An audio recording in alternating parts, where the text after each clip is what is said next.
LoreWarrior Aerotech ZRO-1140. Overview. When the SLDF issued specifications for a light fighter, many aerospace companies declined to bid for the contract. Calling for a fast fighter with heavy firepower in all range bands and with heavier than average armour, it seemed the criteria were impossible for any design to meet. One of the few companies to take up the challenge was Blow-Huxon Technologies of New Earth. In just under 20 months, their design team went from concept to flying prototype. Named the Zero, the new fighter made a strong impression when it appeared in 2703, going on to become one of the most respected light fighters the SLDF would ever deploy. Capabilities. To meet the SLDF's requirements, Blow-Huxon selected the reliable Holly LRM system and two of its own Blow-Huxon laser systems. Of special note is the Blow Mark III, which can use 5 beam settings. These range from a wide beam that inflicts little damage but disrupts the target's electronics and tracking systems to a concentrated full-power beam.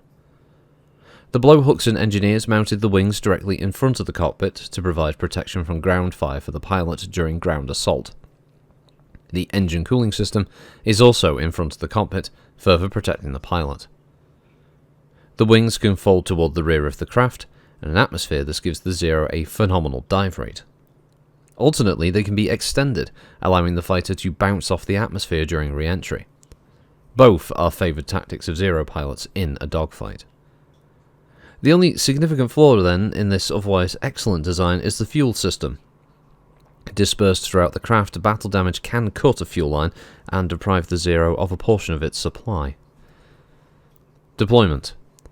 The first Zeros were assigned to the 19th Striker Regiment in late 2703. Part of General Gaffer Pardo's 3rd RCT, the new Zero received its baptism of fire over New Roland. Responding to attacks on the cities of Kujan Minor and Hixton, the 3rd encountered unmarked warships at the Nadir jump point. Although outnumbered, General Pardo chose to engage. While his capital ships took the unknown enemy fleet head-on, the 3rd's aerospace fighters performed a wide flanking manoeuvre. Supported by Chippewa heavy fighters, the Zeros tore through the enemy rear, gutting an aging Dark-class cruiser. With the destruction of what proved to be the enemy flagship, the raiders fled.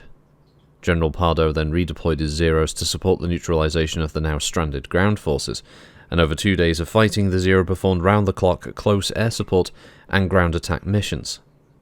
Following the enemy surrender, interrogation revealed that the warships hailed from the Rimworld's Republic, the Rimworld's government immediately disavowing any connection with these renegades. Thought lost during the Succession Wars, the Zero returned to service with the Com Guards. Serving with almost every division, the design still proved to be effective during the fighting on Tukiad. More recently, both Comstar and the Word of Blake have also deployed the fighter in their battles in the Chaos March region. It was only through the actions of its Zero fighter screen that any member of the Com Guard's 83rd Division managed to escape from tall trees after the Blakeists' 3rd and 4th Divisions attacked. The clans also employ the Zero, but usually reserving it for its Salami units or particularly disreputable second-line units. Variants. Not wishing to run the risk of ruining a successful design, the Star League never modified the Zero. Comstar, on the other hand, had to upgrade its aerospace forces to deal with advanced Clan Omni fighters. Designated the ZRO-115, this upgrade replaced the LRM launcher and large laser with a Kinslaughter ER-PPC and 2 Streak SRM launchers. The additional heat the PPC generates necessitates that the heat sinks be replaced with double efficiency models. This upgrade also found its way into Blakeist hands, carried there amidst the wave of defections that accompanied the revelation that Primus Mori was actually a deep cover agent for House Kurita. Notable pilots. Demi-Presenter Bletchley Finch. Formerly of the Com Guard's 83rd Division, Finch is one of the few to survive the bloodbath on tall trees. As an adept in the White Cyclones, she found herself in command of the division's surviving fighter screen. Rallying her fighters, she punched a hole through the Blakist orbital forces and allowed her division's dropships to escape. In recognition of her skill and courage, she's been promoted and reassigned to command the Invisible Truth's fighter screen. The little Zero that could. So, the base model is an LRM-10, as it some of these TROs just say, oh, it has an LRM system. Yeah, what size, mate? 5, 10, 15, 20? But yes, it's an LRM-10 with enough of ammo for 12 rounds of fire, as a single large laser and a medium laser. So not too badly armed, considering it's a 35-ton fighter. It has a armor factor of 160, 61 on the nose, 28 on the wings, and 43 on the aft. So not too badly protected either. It's also it's a cool looking fighter as well. Nice artwork in the updated TRO. It is a Holley LRM-10 with a BLW Blow Mark III large and a Blow Mark II medium laser, manufactured by Blow Hooks and Technologies. Primary factory is on New Earth, but that was destroyed in 2775.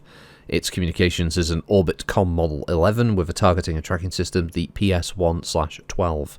Its armor is Slab Panzer 5. Its power plant is a Bangkok 140, and its frame is a Soroyan Cavalier. Yeah, cool looking fighter. It's always nice to see some of the SLDF tech, well, in action, I say, but just to see it there on the old LoreWarriors, I do like them.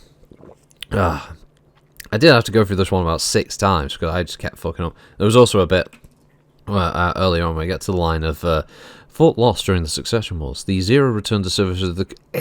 and then my throat just decided, nah, fuck that, you ain't talking. That's as far as you're getting. Did you get 2/3 through this? Nah, mate, you're going to go right back to the beginning. Because I rarely, if ever, do edits for these things, mainly because it's a pain in the arse, because I'll record these and then, like, a week later, I'll put them into the editor and go, which bit was I supposed to edit out? And as I have to listen to the whole thing all the way through, and they go, oh yeah, that bit, and slice, edit, you know. It's annoying. I try and get them done in one take. It's just easier that way. And after, 7 or 8 times of reading it, it kind of becomes second nature. So yeah, that's how that is. Still, cool. I like the Zero. It's nice. Also, it's a little nod to, let's say, basic World War II in it, with the naming. But yeah, it's a cool little fighter. Thanks for listening, everybody. I'll catch you next time. Have a good week, and yeah, bye.